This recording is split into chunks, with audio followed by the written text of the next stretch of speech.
Well, thank you, Mr. Crystal. And Senator Kyle, Senator Graham, didn't recognize I would be here with so many astute individuals.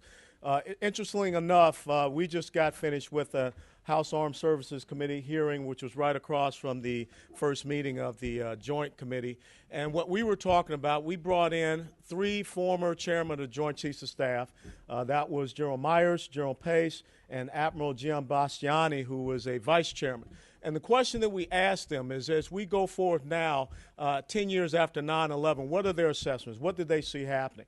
And one of the most important things they said, and this is what I want to share, not just so much from a strategic level, but also from a tactical level through the operational level, back up to the strategic level, we have to go back and start developing a strategy, first and foremost, before we start looking to the military and basing the military upon the budget or basing the military upon the numbers. Because what I think we continue to see, and I've seen this in my 22 years of active duty service, we are not looking at what are the tasks, what are the goals, what are the objectives from the strategic level that we want our military to be able to achieve. We start first with the budget, and then we try to fit that round peg into a square hole. And the example that comes out is that now you have a military where men and women are out there on their 5th or 6th combat tours of duty. You have a Navy that has gone in the last 20 years from 546 Navy war vessels down to 283. You have F-15s and A-10 air platforms and F-18 air platforms that are starting to show wear and tear. And as well, not just on the servicemen, but also on their families. They're starting to show the wear and tear of this constant deployment.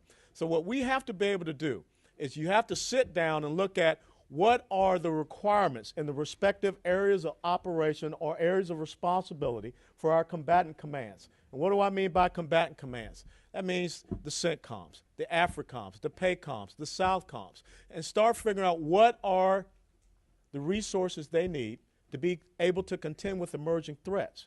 Now, the problem with the United States of America, I really believe at a strategic level, is we always fight the previous war or the previous combat operation. We never sit down and we think about 10 to 20 years out what's going to happen. And how do we shape the military? How do we shape the requirements to that? And then we come and we say, these are the resources that we require. Now let's make sure that the budget fits those resources. Great example. When I was in the military and we saw the fall and the collapse of the Soviet Union, the wall comes down, and all of a sudden we turn around and we believe that the United States military is going to be the bill payer for a lot of other programs that we want to have here domestically. But what ends up happening in the military? The next thing you know, when I was a battalion executive officer, we have to start budgeting toilet paper in barracks. We have folks, friends of mine, that were in armored units that could not go out and practice tank tactics. They had to use golf carts to practice tank tactics because, number one, we couldn't afford the fuel. Number two, we couldn't afford the spare parts. When you talk about, I was an artillery officer, when you talk about a howitzer going down in your battalion, then all of a sudden that one howitzer became what we call the hangar queen. That howitzer just got raped for all other type of spare parts. It got put to make sure that we could keep others up to speed. In 2003, when I went over to Iraq as a battalion commander, and understand I was there previously in 1991 in Desert Shield, Desert Storm. You continue to fight half-measure warfare, you're going to have residual effects, which is why we were back 12 years later. But as we went over in 2003, you did not have up-armored Humvees. Thank God that the enemy did not start off at the beginning using IEDs, or it would have been a lot heavier casualties. We did not have enough body armor for all of our soldiers. Some people got the sappy vest, other people got what we call chicken vests, and no one wanted to have a chicken vest. And that's all because we didn't sit down and think about what is going to happen down the road with this collapse of the Soviet Union. What are going to be the new emerging threats? How do we prepare a military to be lethal, deployable, agile, and adaptive to be able to contend on that battlefield? The most important thing we've got to do is start having that strategic level assessment. Start listening to those generals. I am very concerned about the fact that we have said now we're just going to leave 3,000 troops in Iraq. What are those 3,000 troops supposed to do? What were the requirements that the generals asked for the troops to be able to stay back and do? Now, do we build a force that meets those requirements? Or do we just make a political decision or a budgetary decision that says this is all you're going to get?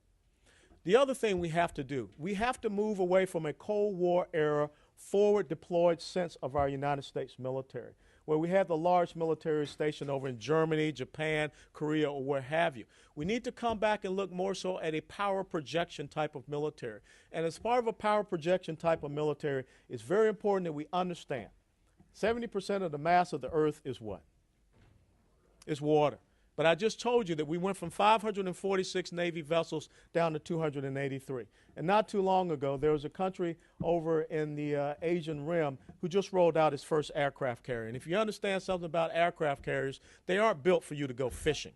So we have to start looking at how do we make sure we have that power projection platform in our maritime service and also in our strategic air deployment service, the United States Air Force. And we also have to contend with the new part of the 21st century battlefield, which is cyber warfare. And we have to be able to compete in the outer space with these satellites. Now, getting away from forward deploy, going to power projection, the other thing we have to do, we have to get away from nation building and occupation style warfare, because that does not lend itself to the strategic strength of the United States military. And that's our mobility. That's our maneuverability. We've got to get back to understanding that a lot of these places that we find ourselves contending with are littorals, where the sea meets the land. And there was a reason why the enemy decided to pick Afghanistan, because they believed that was going to be a tougher place for us to be able to get into. We have to start thinking about, how does the enemy think?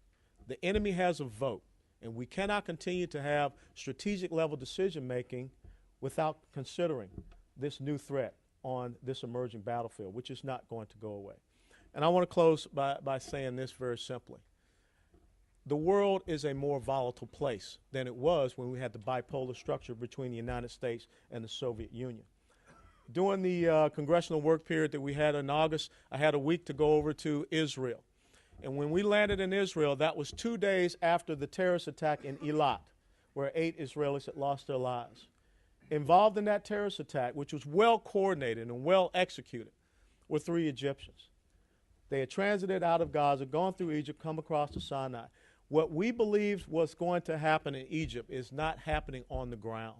We have seen 4 attacks on the oil gas pipeline. We have seen Iranian warships transiting through the Suez Canal.